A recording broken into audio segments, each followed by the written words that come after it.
Salvación por gracia. Venimos viendo los últimos domingos en qué creemos.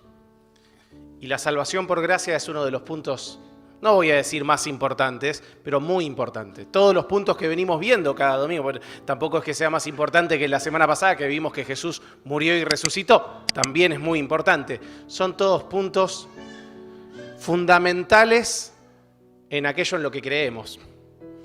Y las doctrinas de la gracia, porque son más de una, son lo que difieren, o que entre otros puntos, lo que nos diferencian con otras religiones. Para ir directo al punto, hay algunos que piensan que para ir al cielo hay que ser bueno. Nosotros, a partir de la lectura de la Biblia y del estudio de la Biblia, pensamos que vamos al cielo por gracia, ¿no? La definición de gracia es regalo inmerecido. Y de manera que la salvación no es porque hagamos algo que nos haga ir al cielo, sino que aquellos que somos hijos de Dios vamos por aquello que ya hizo Jesús. Ahora, yo quisiera, considerando que la gran mayoría de los que estamos acá ya somos hijos de Dios, veamos el plan B, el lado B. Ayer pensaba en el lado B y los jóvenes ya no saben ni lo que son porque no tienen cassette, porque viene del cassette. Y la otra moneda tampoco, porque casi no se usan monedas, así que va a haber que inventar una frase. Pero el otro lado de la salvación por gracia. Así que quisiera que esto sirva para que si hay alguien que nos visita y dice, yo quiero ir al cielo, pueda llevarse la manera de saber cómo llegar al cielo. Y para aquellos que ya somos hijos de Dios y sabemos que vamos al cielo, podamos llevarnos algo también. La discusión la diferencia de opinión de si para ir al cielo hay que hacer algo, obras, o si es por gracia, no es nueva. En la actualidad sigue vigente. Yo no sé cuántas veces, pero no exagero si digo 100 veces, la corregía a mi jefa, que cada vez que hacía un favor decía, con esto me gané el cielo. No, no te lo ganaste, te vas al infierno igual, le digo yo. No. ¿Por qué? Porque haces un favor a alguien que te dice, ay, le mandé tal archivo, ay, le ayudé tal cosa, ay, le reduje tal laburo y te dice, me gané el cielo. No, haciendo un favor. Si el cielo fuera tan sencillo como mandar un archivo por mail, nada, no vale la pena el cielo.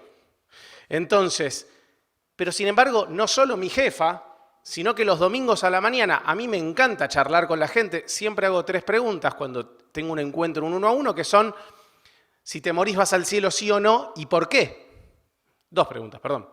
Y siempre me responden sí, y después decís, porque soy bueno, porque me bautizaron de chico, porque me esfuerzo mucho, como si tuviera que ver con obras que hacemos nosotros para ir al cielo. Entonces, no es algo que sea nuevo. Ahora, si uno retrocede en la historia, y hago un retroceso en la historia, en 1870 se creó la religión de los testigos de Jehová. Bueno, ahí no empezó el problema. Los testigos de Jehová piensan en la salvación por obras. Si sigo para atrás en el tiempo, en 1517 es que Lutero clavó las 95 leyes y las 5 solas, y una de las solas es sola gracia. Bueno, el problema no empezó en 1500. Si seguimos hacia atrás, el problema ya estaba en la iglesia primitiva. En la iglesia primitiva, y estoy hablando más o menos por el año 33, 36, ya estaba la discusión sobre si había que hacer algo más o no. Entonces, este es un tema que viene al fin y al cabo discutiéndose hace mucho tiempo. Y yo creo que el principal motivo por el cual se discute es el enfoque de salvación que Dios eligió. Saben que nadie entiende muy bien de qué trabajo yo. Mi papá sigue diciendo, al fin y al cabo, estudió computación y como si me piden que arregle teléfonos, impresoras, y yo de eso no entiendo nada. Ahora, dentro de lo que sí hacemos es diseñar procesos. Muchas empresas nos contratan para decir, che, ¿cómo debería ser mi proceso de pago, mi proceso? ¿Saben?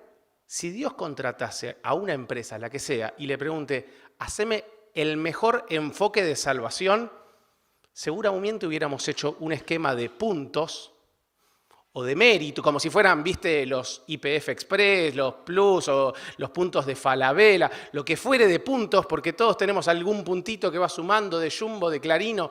Hubiéramos hecho un esquema de puntos o un esquema de méritos. Cuantas más cosas buenas haces, más chances tenés que ir al cielo. O un esquema de sorteo, no sé, cualquier otra cosa, pero el enfoque que Dios eligió es tan simple que no se nos hubiera ocurrido. Nadie merece ir al cielo, van al cielo como un regalo. Si vos tenés algo tan grande, si una empresa tuviera algo tan grande, no lo anda regalando. Bueno, Dios lo que hizo es decir, mirá, si lo tuviera que hacer por obras, nadie podría hacer una obra tan grande. Así que lo regala. La obra la hace mi hijo y se los regala. Regalo inmerecido. No merecen hacer, no merecen ir al cielo, les regalo el cielo a aquellos que se arrepienten. Ese es uno de los motivos por los cuales yo creo que la gente complica la salvación, porque es tan sencilla que la complican pensando, no, algo tan grande, algo tan bueno, no puede ser gratuito, no puede ser que no tenga que hacer nada yo.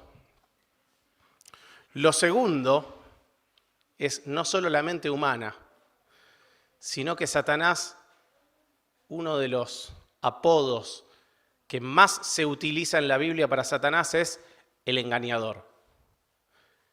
Y es una de las cosas con las que engañó constantemente, que la gente piense que para ir al cielo tiene que ser buena, que piense que para ir al cielo tiene que ir caminando a Luján, que piensen que para ir al cielo tienen que estar bautizados, que piensen que tienen que hacer algo. Y en realidad era mucho más simple, no hay que hacer nada, hay que arrepentirse de los pecados. Como decimos más de una vez los domingos a la mañana, para ir al cielo solamente hay que aceptar un regalo y cuando te dan un regalo, el otro ya lo eligió, el otro lo fue a comprar, el otro lo envolvió, el otro hizo todo y lo único que tenés que hacer vos ¿qué es? Agarrarlo. Bueno, la salvación, Jesús hizo todo y solamente tenemos que agarrarla. Ahora, quisiera que veamos estas dos aristas que les decía y recién les mencionaba que la discusión, podríamos agarrar alguna del Antiguo Testamento, pero bien parecida a la que tenemos nosotros, empieza en la iglesia primitiva. Dice Hechos 15, versículo 1 y versículo 2, entonces algunos que venían de Judea enseñaban a los hermanos, si no os circuncidáis conforme al rito de Moisés, no podéis ser salvos, no pueden ser salvos. Como Pablo y Bernabé tuvieron una discusión y contienda no pequeña con ellos, se dispuso que subiesen Pablo y Bernabé a Jerusalén y algunos otros de ellos a los apóstoles, a los ancianos, para tratar la cuestión. ¿Qué pasaba hace 2000 años? Se empiezan a convertir los que no eran judíos. Y eran algunos de los que habían creído, no es que venían con mala intención, eran algunos que habían creído, dice otro versículo. Les dicen, sí, pero para ir al cielo se tienen que circuncidar. Más allá del caso de la circuncisión, que era lo que afectaba en aquel entonces, para ir al cielo tenés que hacer algo más. Y empieza la discusión en aquel entonces, en Hechos 15, de para ir al cielo hay que hacer algo más.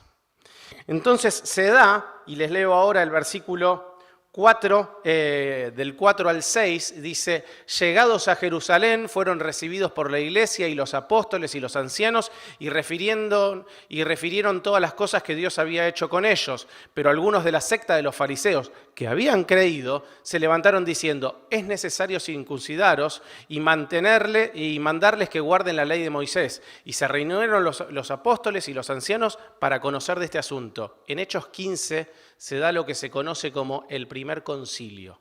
Bueno, en este concilio estaba Pablo, Bernabé, Pedro, los apóstoles y todos los ancianos de Jerusalén. ¡Wow!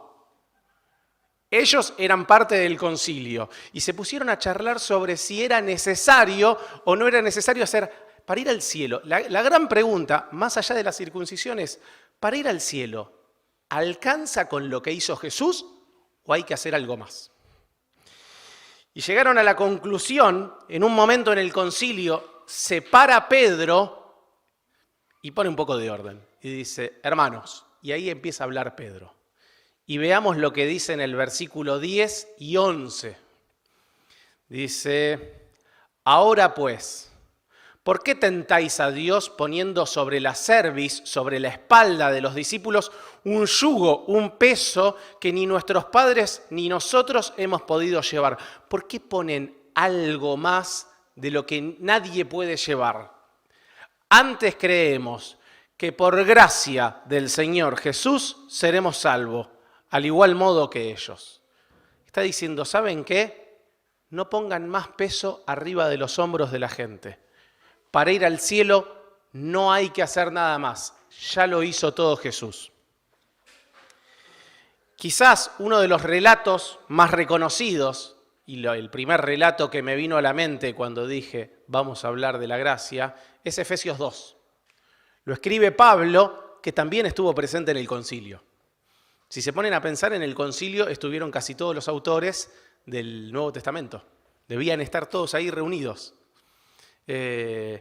Y Pablo escribe en Efesios 2 el relato más conocido de esta disyuntiva de la salvación, ¿por obras o por gracia? ¿Hay que hacer algo o es un regalo? Y dice Efesios 2, empiezo a leer del versículo 1, y Él os dio vida a vosotros cuando estabais muertos en vuestros delitos y pecados. Fíjense la correlación que hay entre vida y muerte. Va mencionando vida, muerte, antes, ahora. Vuestros delitos y pecados, en los cuales anduvisteis en otro tiempo siguiendo la corriente de este mundo, conforme al príncipe de la potestad del aire, conforme a Satanás, el espíritu que ahora opera en los hijos de desobediencia, entre los cuales nosotros vivimos en otro tiempo en los deseos de la carne, haciendo la voluntad de la carne y en los pensamientos, porque éramos por naturaleza hijos de ira, lo mismo que los demás. O sea, está hablando de antes. Antes pensábamos eso y no éramos hijos de Dios. Y me encanta porque presten atención siempre que hay un pero. Versículo 4. Pero Dios. O sea, todo eso antes. Pero Dios, que es rico en misericordia. O sea, si hay algo que le sobra, es misericordia. Es multimillonario en compasión, podemos traducir. Tiene un montón. Pero Dios, que es rico en misericordia, por su gran amor con que nos amó, aun estando nosotros muertos en pecado, antes estábamos muertos en pecado, nos dio vida juntamente con Cristo, por gracia sois salvos. Son salvos por gracia. Y juntamente con Él nos resucitó y asimismo nos hizo sentar en los lugares celestiales con Cristo Jesús, y para mostrar en los siglos venideros las abundantes riquezas de su gracia en su bondad para con nosotros en Cristo Jesús. Versículo 8. Por gracia sois salvos, dice otra vez, por medio de la fe. Y esto no de vosotros, pues es don de Dios, no por obras, para que nadie se gloríe. No solo lo explica a la perfección, sino que yo antes les decía, si a mí me contrataran para diseñar, hubiera elegido otro método, de manera equivocada, claramente, y hasta responde por qué. No por obras, para que nadie se gloríe. Porque si para ir al cielo hubiera que ir a Luján, y alguien va 100 veces a Luján, estaría en el cielo con el pecho bien inflado, diciendo, yo fui 100 veces, ¿vos? Ah, vos nada más 4. No, yo fui 100. Yo la merezco más que vos. ¿Vos qué hiciste? Ah, no, vos no ayudaste a un hogar de niños. Yo ayudé a un hogar de niños y adopté y di mi ofrenda y di mi... O sea, inflarían el pecho y se podrían gloriar. Bueno, justamente por eso es que no es por obras. No solo porque nadie la podría pagar, sino porque si no, hasta en el cielo se seguiría pecando. Porque en el cielo podríamos hacer eso. Bueno, todo eso entonces no ocurre. ¿Por qué? Porque el cielo va a estar lleno por decir todos, con una salvación que no merecen. Cuando estemos, y me incluyo, en el cielo, nos vamos a mirar y vamos a decir, yo no merezco estar acá. Vos no merecés estar acá. Nadie merece estar acá. Porque yo no hice nada para venir. El que lo hizo todo es Jesús. De manera que si nos visitás en esta tarde y lo que te interesa es saber cómo se va al cielo, te digo, no tenés que hacer ninguna obra Para ir al cielo lo que hay que hacer es arrepentirse de los pecados, pedirle perdón a Jesús por los pecados y decir, vos ya hiciste todo, acepto el regalo. Eso es lo que hay que hacer para ir al cielo. Dicho esto, quisiera que hablemos unos minutos del lado B de la salvación por gracia. Hay un versículo que lo pasé rápido, que no leí, y que sería injusto y que muchas veces en esto de hablar tanto de la salvación por gracia se nos olvida hablar de este lado B de la salvación por gracia. Y es el versículo 10 de Efesios 2. Porque somos hechura suya, somos poema suyo, somos un poema de Dios. Somos hechura suya, creados en Cristo Jesús para buenas obras, las cuales Dios preparó de antemano para que anduviésemos en ellas. No vamos al cielo porque hicimos buenas obras, pero hacemos buenas obras porque nos regaló el cielo.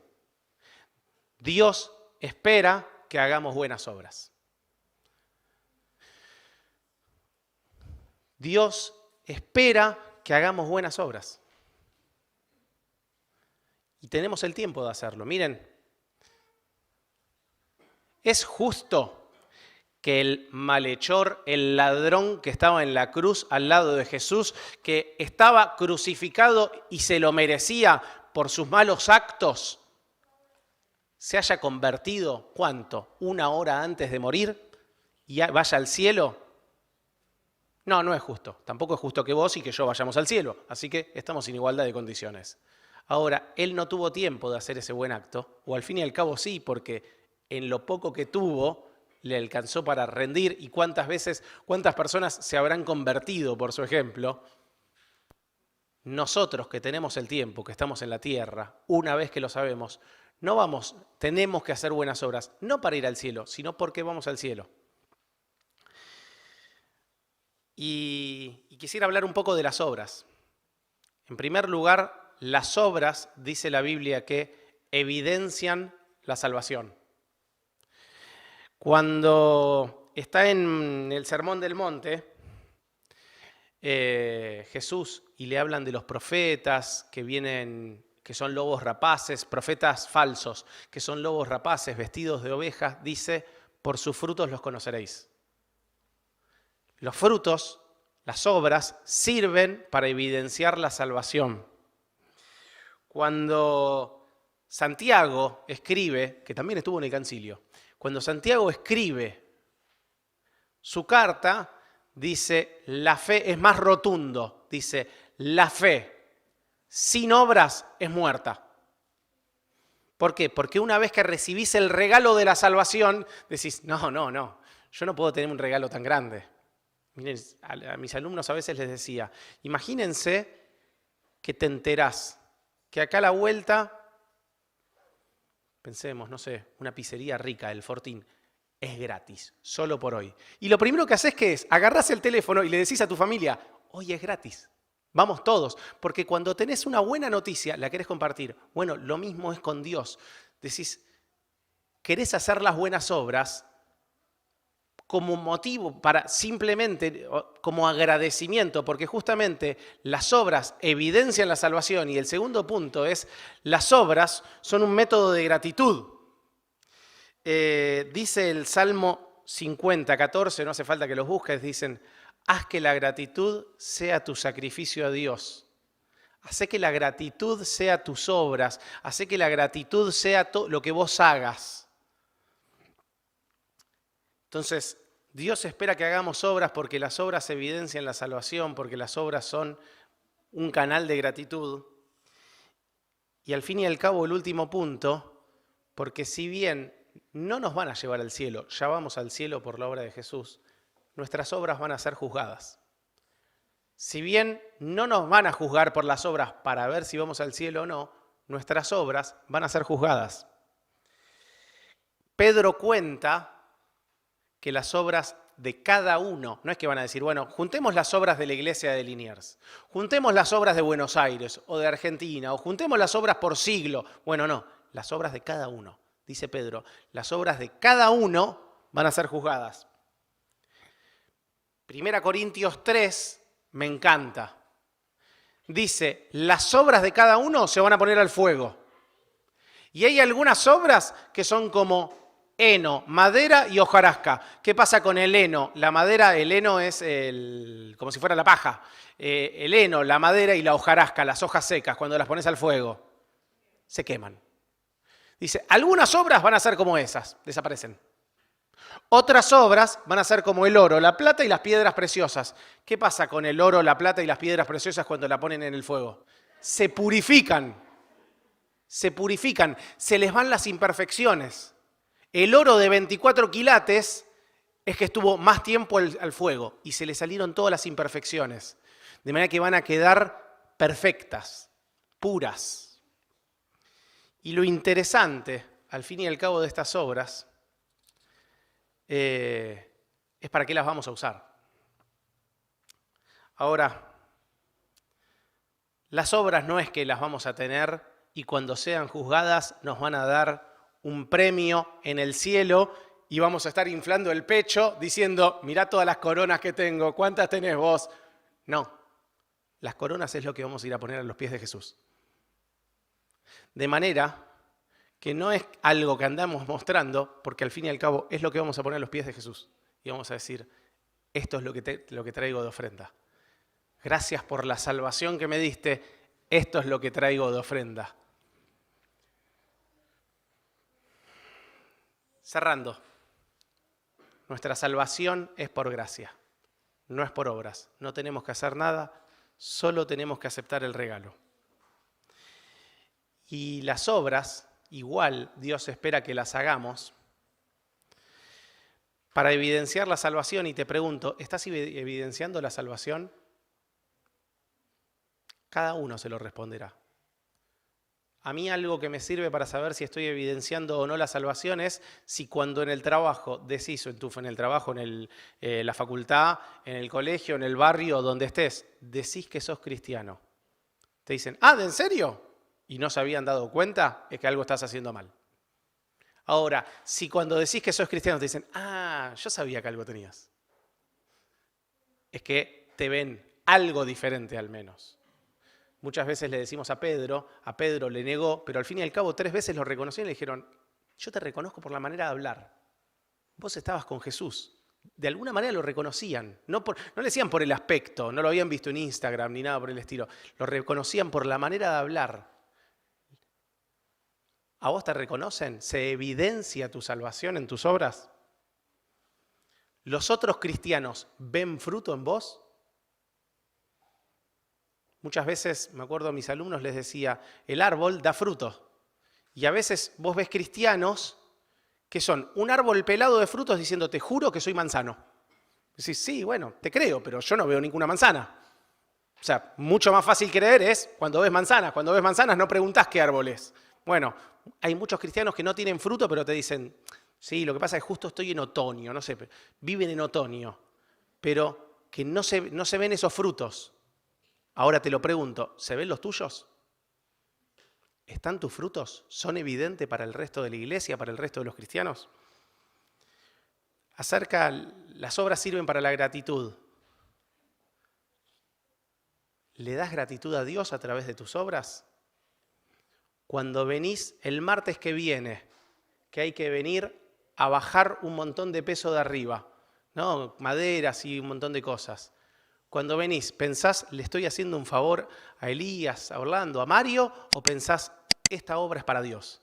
Lo quiero hacer porque estoy contento con mi salvación y quiero hacer esto para glorificar a Dios con mis actos. O decís, qué bajón, me mandó WhatsApp, se dio cuenta. Si no, no iba, pero si no... Bueno, pero en serio, o cuando venís a la cena del Señor, ¿tenés algo para decir? ¿Tenés algo para agradecer? Y al fin y al cabo, la última era las obras van a ser juzgadas.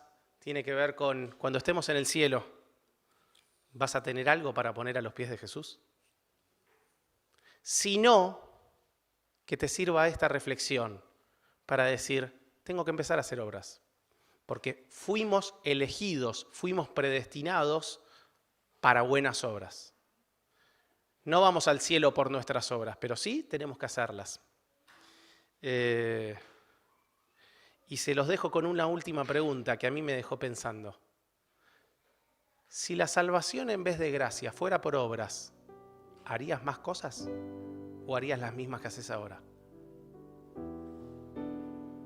Muchas veces vemos a los testigos de Jehová que se levantan temprano, que salen, que tocan el timbre y dicen, sí, lo que pasa es que piensan que es por obras. Y bueno, capaz que debiéramos predicar más.